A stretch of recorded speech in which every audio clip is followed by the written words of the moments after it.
use the hair, but here is part one of Who the Fuck Did I Marry? So I met my ex-husband around March 4th of 2020. We met on Facebook dating site, and we also matched on Hinge.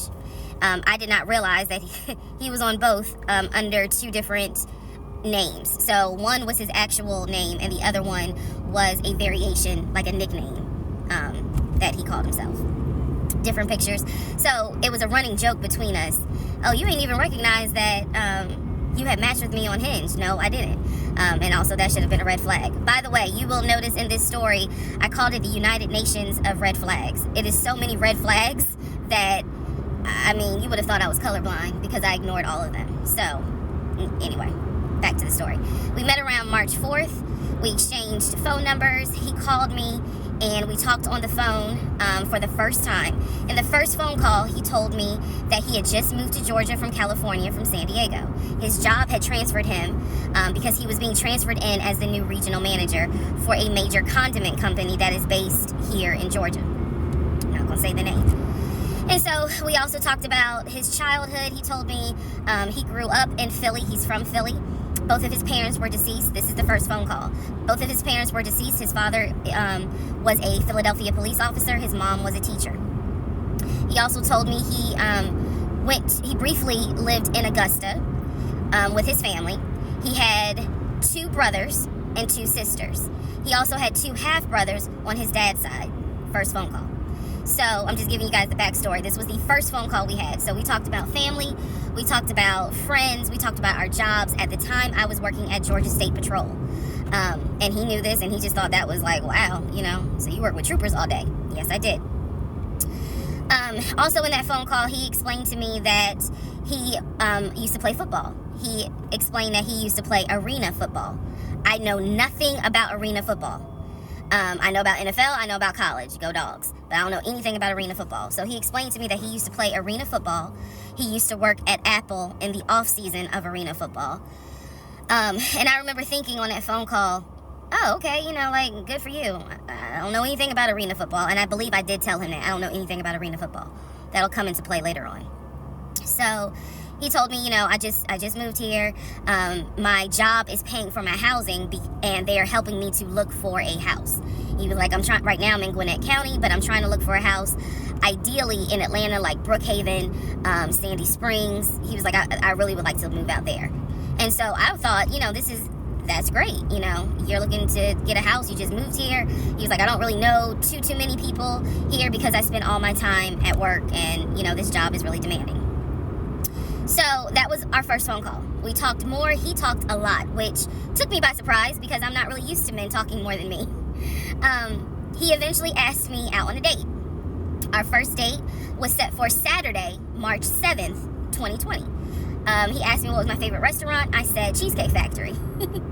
And so we agreed to go out at the Cheesecake Factory in a location that was in between. I lived in Clayton County at the time. He lived in Gwinnett County. I realized that if you don't know anything about Metro Atlanta, that makes no sense. But basically, we lived about 45 minutes apart.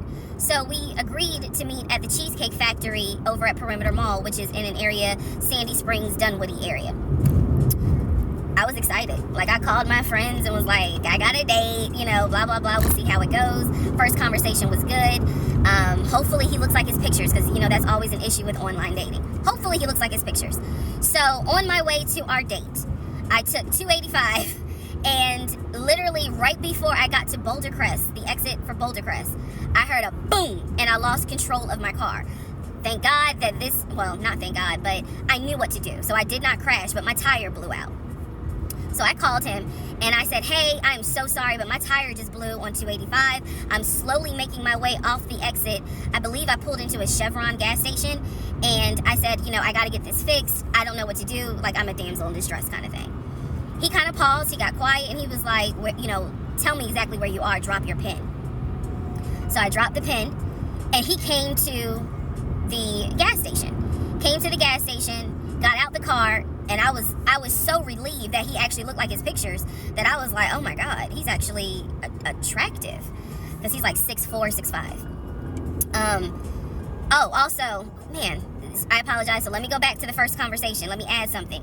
He did tell me in the first phone call that he was divorced, and that his ex-wife, she had 2 children, a boy and a girl, who were teenagers, young adults. I think the girl was about 20, and he said that he had a very close relationship with his stepkids, but that he and his ex-wife had divorced because she cheated on him out in California, and so coming to Georgia was a new beginning for him. She was still out in California. The kids were still out in California. And so, he was like, I can't stand her, but I still want to be in the kids' lives. I have to put that in there because that will come back later. So this is just setting the stage. Again, that first conversation we talked about family, job, friends, how he ended up in Georgia, me being in Georgia, the things that, I would think people talk about in the first conversation. All right, now back to the tire blew out. So he shows up to the gas station. He changes my tire, which I just thought was the sexiest thing in the world. And then he proceeds to say, hey, I found a tire place around the corner. You need to get another tire. Like, you can't drive on this donut. So he followed me to the tire place, and then helped me get a tire, paid for it. So I was definitely like, wow. And so the vibe was good. So anyway, I get the tire fixed. We follow each other to the Cheesecake Factory over in Perimeter. We hold hands walking into the Cheesecake Factory. So in my mind, I'm like, this is just this. Oh my God, I had butterflies. That's the look of a woman who had butterflies. So I had butterflies. And we go in. There's a long wait. And so we sit outside and we just talk. And the conversation's great. And this is where he tells me what it is he's looking for. He tells me, I believe at the time he was 42. He was like, I want to get married and it be for real. He's like, my parents were married 40 plus years before my mom passed away. And I want that. I want marriage, family, a house. Like, that is what I want. He's like, I'm as a man, I'm ready to get married, but I want it to be for real, because the first time, it really hurt me when she cheated on me. So he's telling me everything that I wanted to hear. And so he was like, what is it that you want? And I said pretty much the same thing. I was like, I'm ready to get married, definitely want to have a family, and I want to marry my best friend. So we both put on the table that we wanted marriage.